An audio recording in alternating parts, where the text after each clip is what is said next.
Samuel Johnson once said that great things are achieved not by strength, but by perseverance. And that is the habit that we shall be looking at today, the virtue or good habit of perseverance. In many ways, this is a continuation of one of the previous talks we had about fortitude, because perseverance is a virtue that falls within the general umbrella of fortitude. Why is perseverance so important? Without perseverance, it's actually going to be impossible to achieve anything worthwhile in life. We have very many things that you want to achieve in your life. It can be to achieve a certain level in your career, to finish studying a specific course, build a house, whatever it is, start a business. Any one of these worthwhile goals is achievable, but is going to be riddled with obstacles and challenges.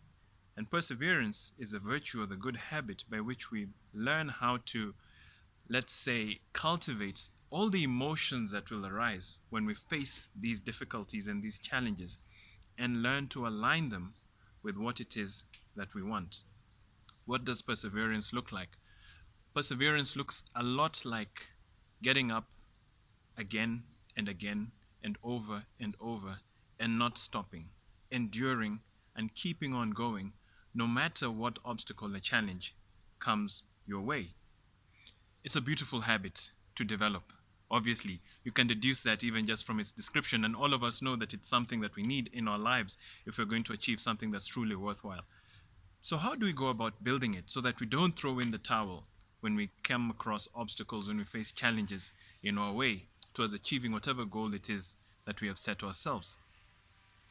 The first step in developing this virtue of perseverance is obviously setting oneself a worthwhile goal, a goal that's worth achieving. Two things that I've realized about worthwhile goals is that first and foremost, it really helps if that goal is not just about yourself, if that goal is going to help someone else outside of yourself, if that goal has a bit of an altruistic side to it, that really helps.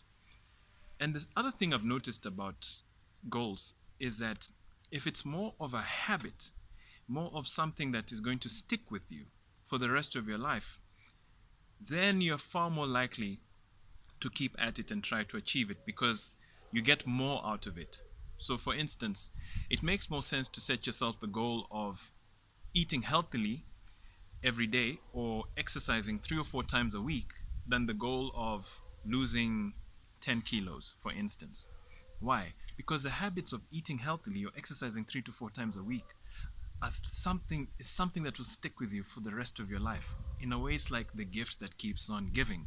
You could lose 10 kilos and get it back the next day if you haven't, or the next months, if you haven't developed the habits that you need to keep that weight away. The second point about developing the virtue of perseverance is to think ahead, to plan ahead, and to brainstorm and almost foresee, as it were, any of the obstacles that are going to come in your way. And once you have foreseen or listed these obstacles, take the next step and brainstorm not just one or two, but maybe 3 or 4 possible solutions in the face of all of these obstacles. A plan A, a plan B, a plan C in the face of each one of these obstacles. Let's say, for instance, you had planned to sail across the Atlantic, and you then thought to yourself, all right, what are some of the possible obstacles I'm going to encounter? Maybe it's going to get really, really chilly. It's going to get really cold. Or I'm going to encounter stormy weather. Or someone could get sick in the crew. And in light of these possible obstacles, you then plan accordingly. You make sure you've got the correct medicines on board, you've got the correct clothing for super cold weather, you've got the correct compasses or navigational material tools that you need in case you're hit by a storm or stormy weather. You'll know how to weather the storm, pun intended. But it's really important that one is able to not be caught off guard by the obstacles and the challenges that one will encounter on one's way towards achieving that specific goal. This is a really important part of the virtue of perseverance, to be able to see and think ahead and say, I know this is coming, and this and that and that. And when they come, I'm going to do 1, 2, 3, and 4. So those are the 4 steps in developing the virtue of perseverance. Firstly, set a worthwhile goal. If it's rooted in a habit, and if it's rooted in something that's outside of yourself and is going to help someone else, so much the better. That will give you greater motivation to keep going when things are hard.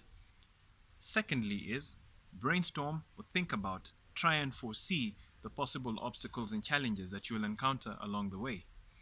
The third step is brainstorm and foresee possible plans to mitigate these challenges and obstacles. Plan A, Plan B, and Plan C in the face of each one of these obstacles.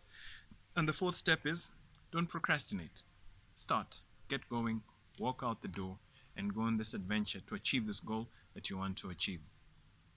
If you need some help in terms of thinking about these goals, getting your ideas down on paper, which is always useful, make sure you download the worksheet that is in the description of this video and get going with planning your goals and planning how you're going to go about achieving them. I hope you enjoyed this video. Thank you so much. Make sure that you like, comment, and share. See you next time.